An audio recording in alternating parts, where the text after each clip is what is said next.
United Kingdom, UK has reduced its military aid to Israel, an action the country said it took to prevent international human violation. The UK Foreign Secretary, David Lammy, made this known on Monday. There have been massive protests in Israel, especially since on Sunday, as thousands of the Israelis also held a nationwide strike to demand a Gaza ceasefire on Monday, hours after hundreds of thousands of people gathered in some of the biggest protests since the Gaza war began. United States of America, USA President Joe Biden, also on Monday said that he thinks the Israeli Prime Minister Benjamin Netanyahu is not doing enough to secure the release of the hostages still in the captivity of the Palestinian fighters, Hamas.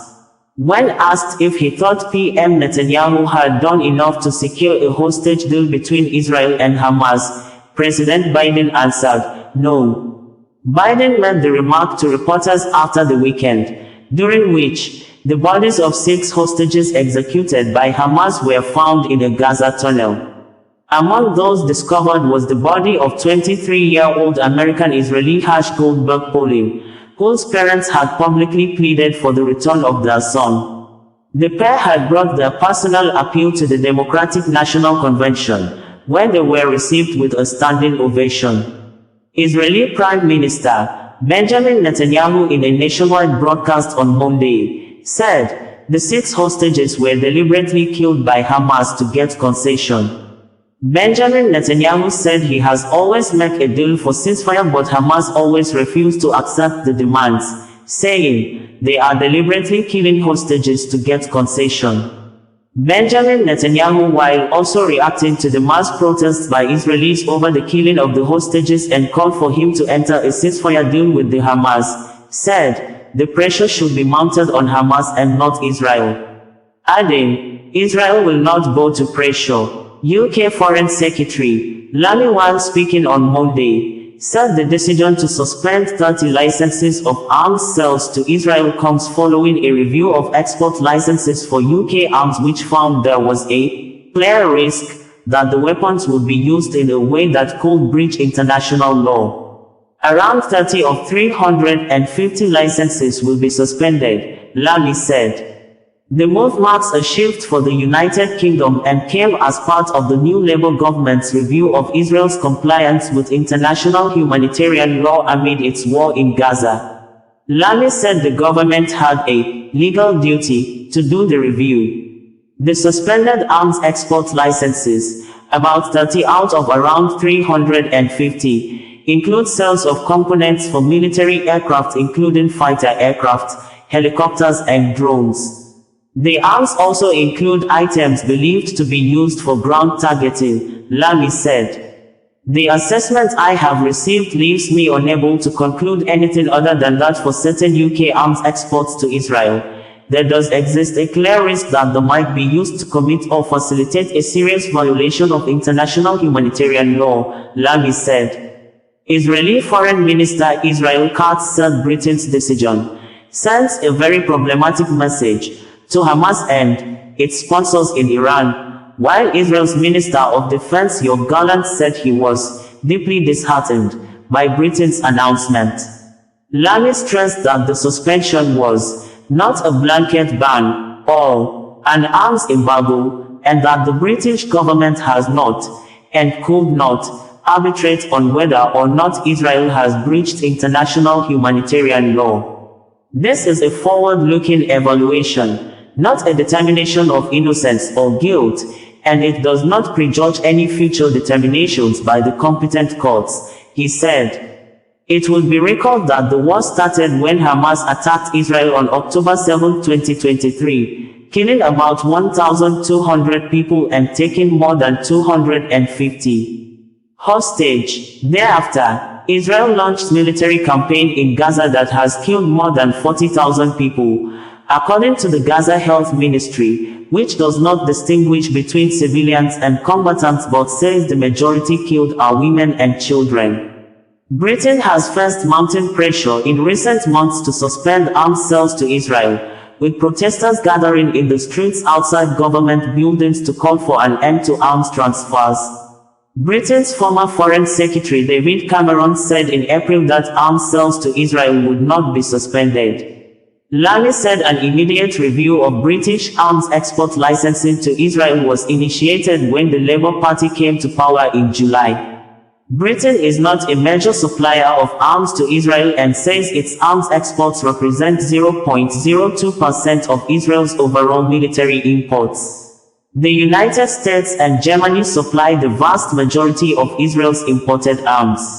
The Biden administration has continued to provide arms to Israel, despite concerns among U.S. officials and lawmakers about Israel's military tactics. Last month, the Biden administration approved about $20 billion in new weapons sales to Israel over the next several years. It's this government's legal duty to review export licenses.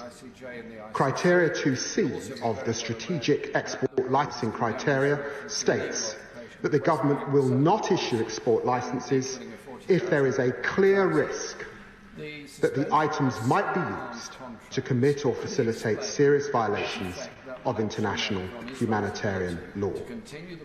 It is with regret that I inform the House today the assessment I have received leaves me unable to conclude anything other than that for certain UK arms exports to Israel, there does exist a clear risk that might be used to commit or facilitate a serious violation of international humanitarian law.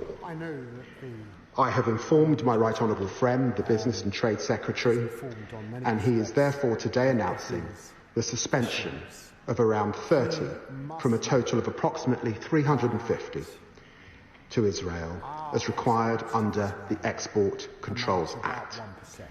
These include equipment that we assess is for use in the current conflict in Gaza, such as important components which go into military aircraft, including fighter aircraft, helicopters and drones, as well as items which facilitate ground targeting. For transparency, this government is publishing a summary of our assessment. Are you planning to present a final hostage deal for both sides this week? We're very close to that. What makes you think that this deal will be successful in a way that the other deals were not? Hope springs eternal. Mr. President, do you think it's time for Prime Minister Netanyahu to do more on this issue? Do you think he's doing enough? No. I was asked whether what effect that will actually make on Israel is not, I'm not doing to enough continue the bombardment of Gaza to the release of or hostages. continue unabated.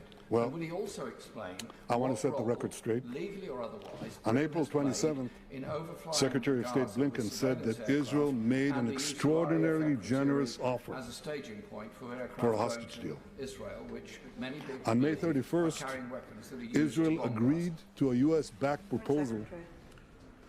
Hamas refused.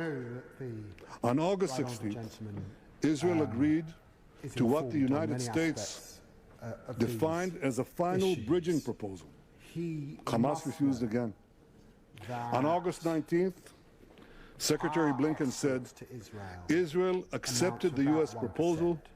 Now Hamas must do the same.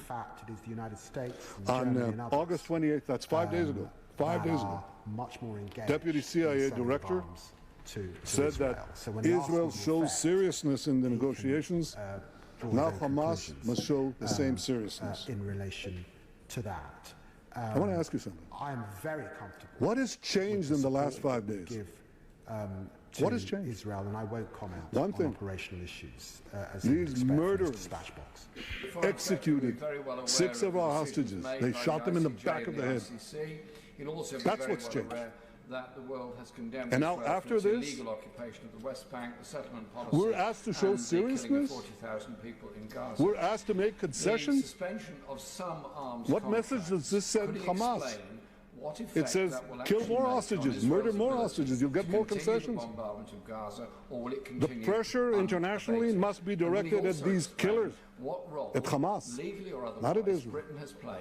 We say yes, they say no all the time, but they also murdered these people. And now we need maximum pressure on Hamas. I don't believe that either President Biden or anyone serious about achieving peace and achieving the release would seriously ask Israel I know that to make these concessions. We've already made them. Hamas has to make the concession. Thank you very much. OsazuwaAkonedo, bringing you the news in a more digital way.